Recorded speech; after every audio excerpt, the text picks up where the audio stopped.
When your business faces a challenge, whether that's the challenge of scale or something like a recession, your profit margins are squeezed. And most leaders try to make up a squished profit margin by having more revenue. More sales projects, more hustling, more new shiny ventures like starting that podcast. Here at ProcessDriven, we've worked with over 2,000 teams to systemize their operations. And if you really want to improve profit margin, not just in the short term, but the long term, rather than focusing on revenue, pay attention to your expenses, most specifically, your time expenses. Because time wasters and inefficiency in how your team operates is likely causing more of a squish on that margin than you might expect. Removing time wasters can help your team get more done without adding more payroll or overhead, but the problem is most teams can't recognize where the time wasting is actually happening. And so in this video, I'm going to break down 5 common time wasters that are probably hiding inside your team and share how to fix them so you can enjoy more margin today. Mistake number 1 is an on-the-fly to-do list. When a client starts working with you or a new job is accepted, you as the business owner or leader or manager starts telling other people the actions that need to happen to finish the job. That is a huge time waster because what we really want to have happen in our business is the things we do to fulfill a job or to finish a project or to onboard a client. That should all be written down. That should not require you to spend time communicating, and it should not require your team's time to listen and process everything you're saying. We should not be creating task lists on the fly to keep our checklist of what we need to do for each landscaping project. No. We should have our landscaping project checklist with all of the things we typically do, and if there are small modifications for each client, we write that down. But there is no need for us to waste our time trying to remember, repeat, and understand verbal instructions for something we do every single day. Unfortunately, this is an incredibly common practice, particularly in the trades and in agency work. So if you find yourself guilty of this, don't feel too bad. However, please, let's fix it. To fix an on-the-fly to-do list, we just need to start recording what are the normal actions we do in order to fulfill a given project. Write that down and then duplicate it for each new client that comes in, and magically we've solved the time waster of on-the-fly lists. Plus, if we're being honest, we'll probably be less likely to make mistakes and miss things, which will also save us time down the road. By the way, if you'd like to learn more about how to create these kinds of templates that keep track of all the things you need to do for a job, write the word template in the description below to let me know you'd like to see that as a follow-up video. The second time waster to remove from your team is information-based meetings. If you find yourself in a meeting with more than 2 people on the call and one person is talking for more than 5 minutes, you are in the danger zone.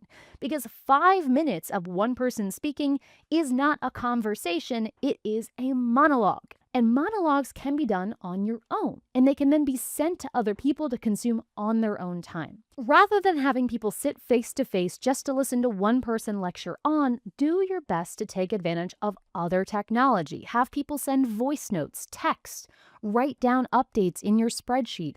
Have status updates be done in people's own time, and reserve face-to-face conversations for things that actually are a conversation.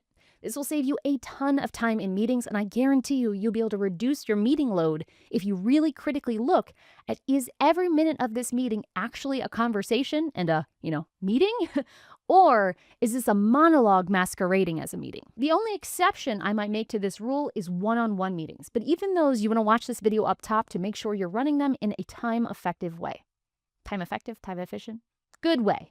But don't go too far on the anti-meetings bandwagon because it's really easy to overdo it and end up with our third time waster here, which is overuse of asynchronous communication. In other words, ping, ping, ping, ping, ping, ping, ping, ping, ping.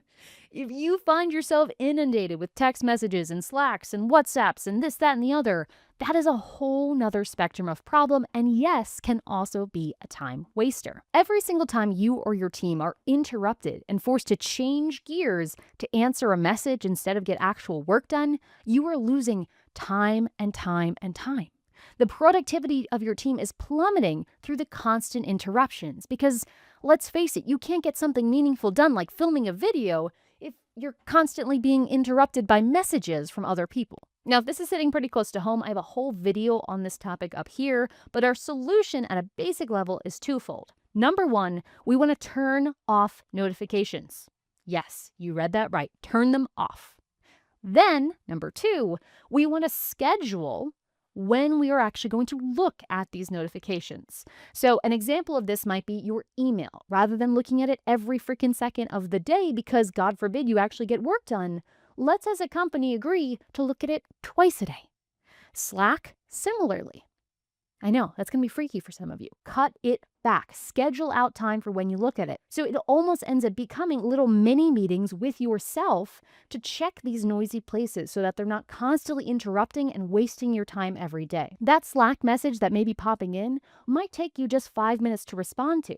But by the time you see it, you respond, you think about it, then you get back to your work, that could be 5, 10, 15 minutes wasted just for that one message that could really have waited. 15 minutes by 10 times a week is 2.5 hours a week. That is a whole afternoon just gone because we are addicted to the constant communication. So just like too many meetings is too much asynchronous communication is also going to cause problems and waste time. We want to find a nice sweet spot in the middle. But even with strong boundaries, piles and piles of messages can eat up your day, which brings us to our fourth time waster.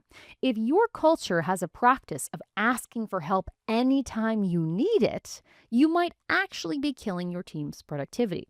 Having dozens of people ask you at all times of the day, how do I do this? Can you do this for me? Can you help me with this? Is a recipe for getting nothing done yourself. And assuming you want to make sure each person on your team is doing more than just answering other people's questions, we need to protect their time. So one way to solve this for your team is what I like to call CARS. CARS is a communication framework that makes sure that if you ask for help, you give all of the context you need in order to actually receive that help. CARS breaks down to context, meaning what's happening, attempts, meaning what have you already tried, request, meaning what am I asking for help with, and stakes. Why is this important enough for me to interrupt you to ask for help on it? This 4-part framework allows you to communicate more clearly, and I have a whole video on it up here, but it also makes sure that you're not asking people for help before you've even tried to solve it yourself, okay? What'll end up happening is people will start interrupting you less, because as they start writing and they realize, oh, I actually haven't attempted anything yet. Guess I should do that first. And they can solve their own problems more easily. This CARS approach is something we've been doing here at ProcessDriven internally for years, and the one common question that comes up around it is how long should I attempt to solve something before I interrupt another person? For me, I would suggest a rule of thumb of 10 minutes, but if you are looking to interrupt someone like the CEO, let's change it to an hour. You can adjust that threshold based on how many interruptions you're willing to have. But speaking of interruptions, there is one interruption that any leadership team welcomes throughout the year, and that is the annual and quarterly planning interruption to routine. It's kind of exciting to sit down and plan, all right, here's what we're going to accomplish next. There are many different books and frameworks and methodologies for this process, but again, this video is around time wasters, so why am I bringing this up? Well, I've got some bad news for you.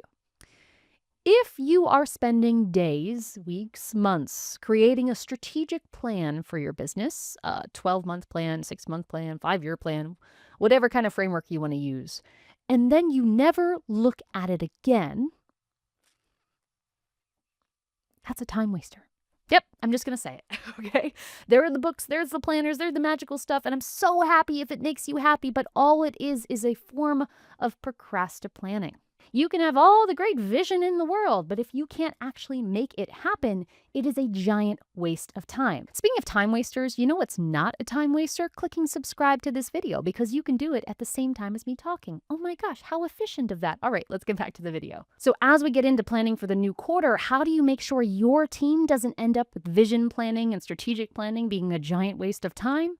Well, make sure you have a clear process for making new projects happen.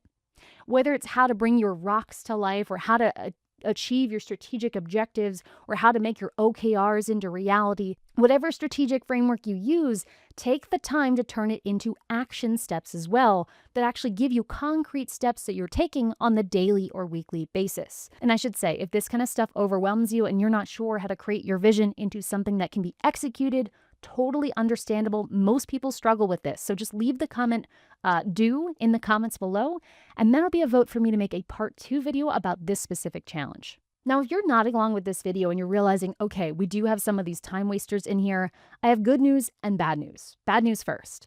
This is just the tip of the iceberg because every team where people are working together, these kinds of things come up, but they are by no means an exhaustive list. So that's the bad news. And finally, for the good news, if you are listening to all of this and you're like, man, I want to fix these issues, but also all of the other ones we didn't even have time to get into in this video, that is what I do for a living.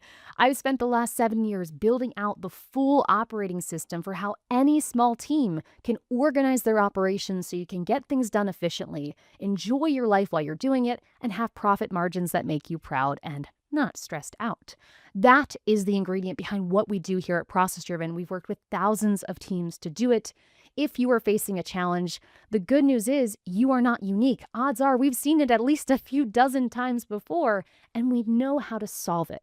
So if you don't want to spend the next 7 years of your business tinkering with this, fighting with this, hoping that maybe you'll get things better someday, and you just want to get it done in a few weeks or a few months, that is what my team can do. So check out the link in the description below for how with us. And if you are still skeptical and for some reason you would rather DIY your way through this, watch this video here on the end screen next, because that is the topic that we would work on first in any project together. And whether you DIY or not, you're going to want to learn about task management next. Until next time, enjoy the process.